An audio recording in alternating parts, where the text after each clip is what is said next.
because we're going to show you how a simple podcast relaunch turned 35 downloads an episode on average into a spot in the top 100. I have got fellow podcast host Dr. Reana Mulcahy here in the studio with me to take you behind the scenes of her recent podcast relaunch and hand you the proven strategy that helped make it happen. Welcome to Insider Secrets to a Top 100 podcast. I'm your host, Courtney Elmer. Let's make your business binge-worthy. Reana, thank you for being here with us today. I am so excited to unpack your recent podcast relaunch and, more importantly, to talk about what the heck relaunching a podcast actually looks like and why this can be such an effective strategy, whether you want to jumpstart your show growth or especially when you've hit a plateau or if your show just never took off in the way that you wanted or expected it to. But before we get into that, I want you to take us back in time and tell us, how long had you been podcasting before our paths crossed? And more specifically, what were some of the biggest challenges that you were experiencing during that time with your show? Yes. I'm so excited to share my experience because it truly has been not only fun, but, the results have been amazing. If we were to rewind to about a year ago, that's how long I was dabbling, is what I'll call it, dabbling in podcasting, where it was a whole thing of, okay, I took a course through Pat Flynn, How to Start Your Podcast, and it did help me get everything set up, but then it was just kind of like, and go, be consistent, right? And I had really no clear vision for what the podcast was even going to be for. I had no idea who I was even talking to. I had no idea really any direction. And so what that resulted in was a lot of just putting things out to put things out. And I think that happens so often to so many entrepreneurs who start a podcast, but that's kind of where I was for about a year. And, it was just all over the place in the sense of, I think at one point I was speaking to healthcare workers who were burnt out. And then I was speaking to therapists who were burnt out. And then it was like, you know what? I really want to speak to entrepreneurs. So why have I not been doing that? And so I think my podcast throughout that first year really showed just kind of how lost I was, not just in my message, but also just in knowing how to even run a podcast. So that's kind of like what brought me to you, where I was like, okay, I really enjoy podcasting. I really enjoy the long form content. I just don't know what I'm doing. This is such a common experience, though. And this is something where I remember this when I launched my podcast. It was like, how hard can it be? You buy a mic, You figure out where to plug it in, you figure out where to hit the record button, right? You get over your fears of hitting that record button. You block off time on your calendar every week to get episodes out. And then you just go, like you said. And then we kind of pick up our head as hosts 3 months down the road, 6 months down the road, maybe a year in. And we look around and we're like, okay, I'm putting in a lot of work and I'm really getting nothing from it. This is not paying off in the way that I thought. And for people like you and I who are business owners and who are utilizing a podcast as a lead generation tool, this can be a big blow because it's not like you're doing this just for fun or just for a hobby, like, oh, I have extra time. Let me just podcast. And so it can be really, really discouraging when you get to that point where you see how much time and energy and effort and money too that you may have put into this podcast that was supposed to be the thing that would help you reach a bigger audience and get in front of new listeners and new people to bring them into your world and into your community, only to have nothing to show for it, or to feel like you have next to nothing to show for it, right? Maybe there's a few downloads in your analytics dashboard, but converted less than 10 listeners to clients. And you're like, what am I missing? Because I'm doing all the right things, and I'm putting that in air quotes, that the experts are telling me I need to do. I have the high quality mic. I'm putting the episodes out every week. I'm sharing it with my email list and my social media people. What else is there? So I'm curious to know, in your podcasting journey prior to pod launch, what would you say were some of the things that you were doing with the intention of that helping you grow the podcast that really, as you look back, you realize now weren't the right activities to be focusing on? Yeah, tech was the big thing. We all just have this idea that, okay, I need the fancy mic, I need the camera, I need all these things. And that's what's missing. And so I invested a lot in these high tech things. And it was just like, okay, that didn't do it. So now what? So then it's like we just keep searching and searching and searching. So then it became a thing of, okay, maybe I need to email my list about it, and that's what's going to do it, or bring guests on, and that's what's going to do it. But it really, you know, it wouldn't get me the results that I thought it would. And so it was like this whole thing of, I felt like I was on a wild goose chase trying to figure out, how do I make my podcast like more than just my mom listening, or more than just like my family listening, right? Because I know they're not going to become clients. And so it was actually really discouraging and really frustrating. And I think that also led to me like inconsistent with publishing episodes and those things, because it was like, why am I putting all this work in only to have nothing to show? Yeah, 100%. What I would love to do is have you share your relaunch results with us. And let's dig into that. And then we'll backtrack a bit and talk about what were the specific changes you made to bring about the results that you got with your relaunch and the results that you're getting now from your show. So take us through your launch day. And tell me too, had you ever ranked in the years prior that you had your podcast prior to relaunching it? I had not. I think the most downloads that I was getting, maybe hitting, if I was on a good day, closer to like that 35 downloads per episode. And I know a lot of it was from family members. So I had never ranked in the past. Like, I'm pretty sure my podcast was one of those where you start it, you're putting in all this work, and it's invisible to most of the people, right? And that then took me to finding you, and then going through the pod launch formula, which really helped me not only hone my voice and my vision for the podcast, but it like just showed me how we can leverage the people that are already kind of lurking there, and also leverage just kind of like the people who love and support you and want to help you get to the next level, to really just kind of get the visibility out there. And that led to me ranking 71 in the entrepreneur category. And that was amazing, because that all happened just from using the pod launch strategy. So it was just amazing. So, going from never having ranked before, having put this podcast out, doing it for months and months, having 35 downloads or so an episode on a good day, to breaking the top 100 in the entrepreneurship category, which is one of the most competitive categories that there are. And we know there's a bunch of categories out there, but there are a few that top the charts, so to speak, in terms of competitiveness, just because there are a lot of podcasts that exist in that category. That is incredible. So I want to know, how did that make you feel, having put all that time and energy and effort in prior to following this formula to relaunch your show? What was that like for you? That was effortless. And it really was effortless in the sense of, I was working while I was relaunching, and it really was a whole thing of, it was so easy to follow. It was like, I set deadlines, the coaches really walked me through this whole thing of like, okay, like, here's the pacing that we're going to do. And so long as you can keep on that pace, we are good. It made it bite-sized chunks for me to be able to just focus on one thing at a time, one thing at a time. And that eventually led to this huge relaunch where, yeah, I did rank. And it was amazing, because it's like some of my own mentors were lower than me on the rankings. And that was just really cool to see. Oh, that's awesome. I'm curious to know, okay, so now thinking back to through the methodology and some of those finer details and some of the specific Mhm. points of what we work through together, which for you listening, some of the big things that we focus on is not only aligning who the podcast is for and getting hyper specific on that so that your show can be relevant, hyper relevant for those people.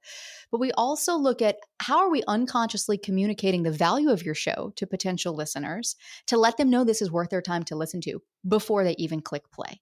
So I'm curious, which were some of the parts of all that we worked through together? What were the ones that jumped out to you the most, or were maybe the most eye-opening for you, or that you feel were the ones that really were the difference makers, even compared to other podcast programs you had been in before?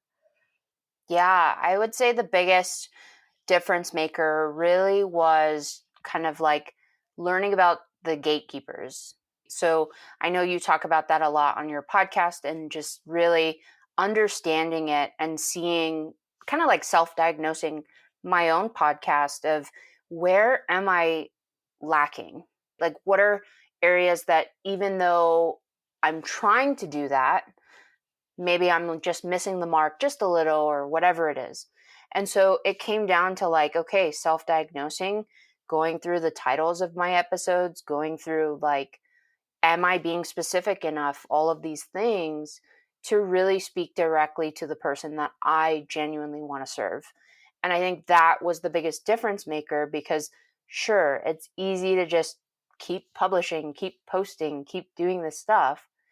But if you're missing the mark, that's the very thing keeping them from wanting to listen, then it won't really matter. It's going to continue being this whole thing of like, I'm doing all the things, but the person is like not even paying attention to me because they're not resonating, or we're just missing the mark a little bit. And so the 5 gatekeepers were the biggest things that helped me not only self-diagnose, but helped me really improve and hone my voice and my skills of communicating what I want to communicate on my podcast. So I would say that was the biggest one. So I want to demonstrate this for people because of those gatekeepers, your show name is one of the biggest. They're all big. They all matter because it's parts of the listener journey that the listener experiences before they decide whether or not they want to click play. So if we lose them at any one of these gates, or if any one of these gates is metaphorically speaking closed, then guess what? We've lost them and they're not coming back. So we want to make sure that all these gates for your podcast are open. So with your name, I'm curious if you could paint the before and after for us of what your show name was before and what it is now, and why this is so impactful and the difference that it's making even in the feedback that you're getting from people. My show name before the relaunch was Rewired to Thrive. And it's like, okay, yeah, I kind of get what you're doing, but then it's like, who are you talking to? What, thrive in what? Like, and so it was just kind of like so vague. It made sense to me, but it wouldn't have made sense to anyone who didn't know who I am and what I do. You know, I can't even imagine how many people maybe found it and were like, okay, well, I don't know what this is about, so I'm not going to waste my time.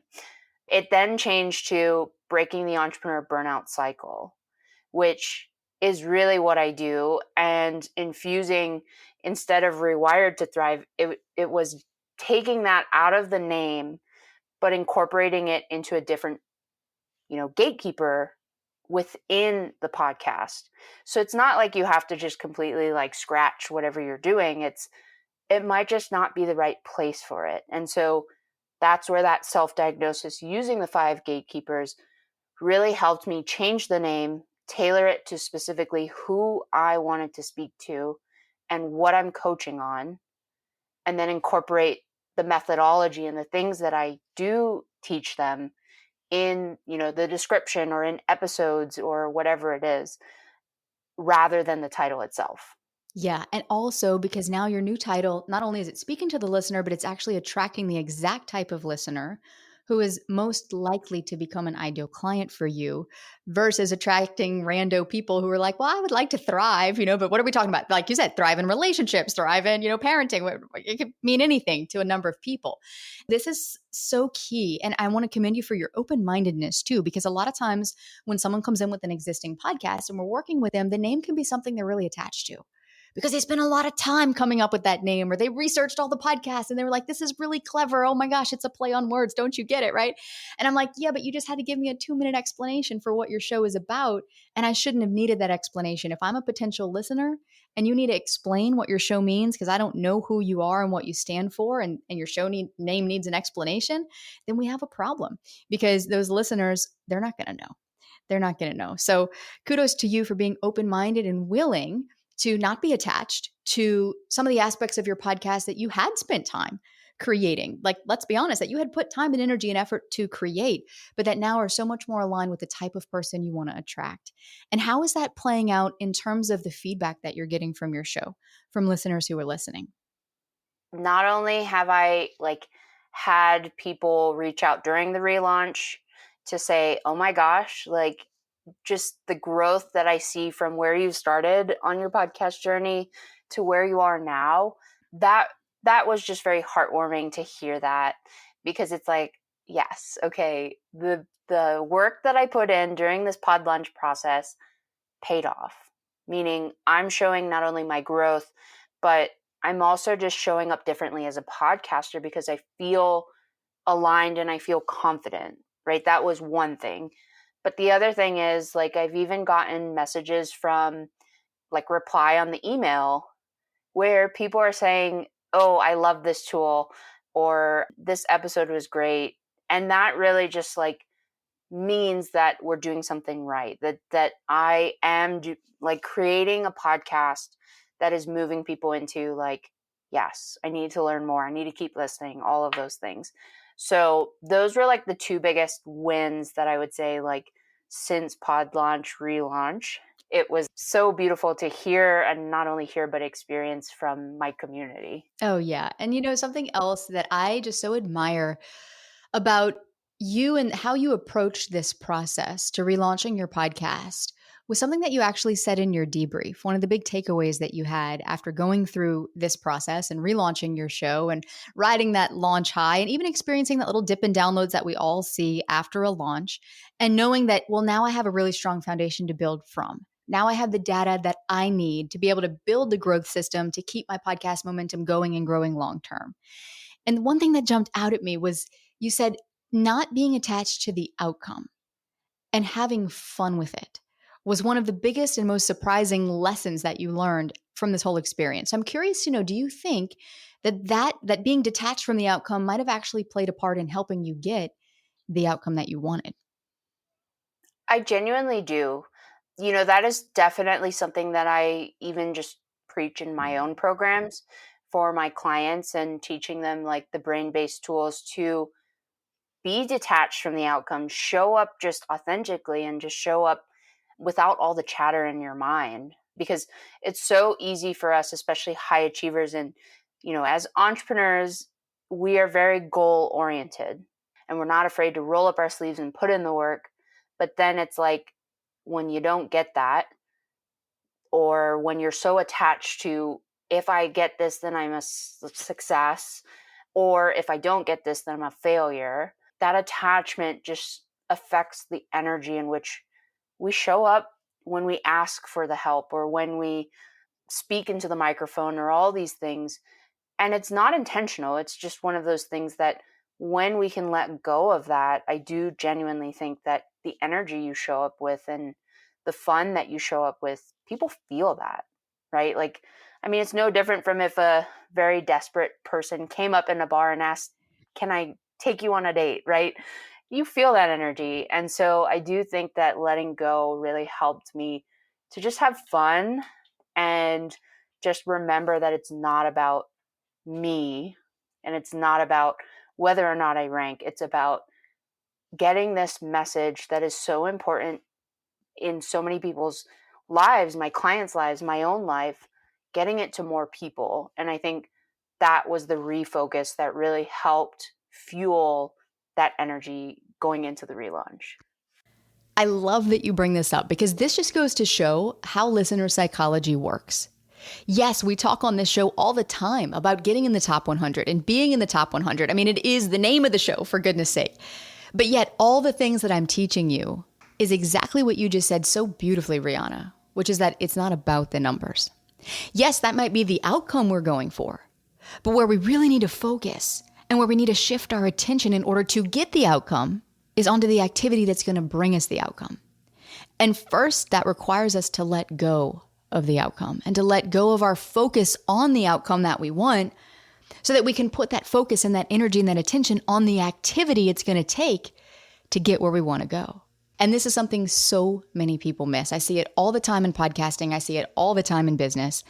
And of course, it's important to set goals for yourself. And it's also important not to let the numbers or your ability to achieve the outcome or the timeline that it takes you to get the outcome determine your worth or your success or your ability to succeed. You might know this logically, but are you practicing it emotionally?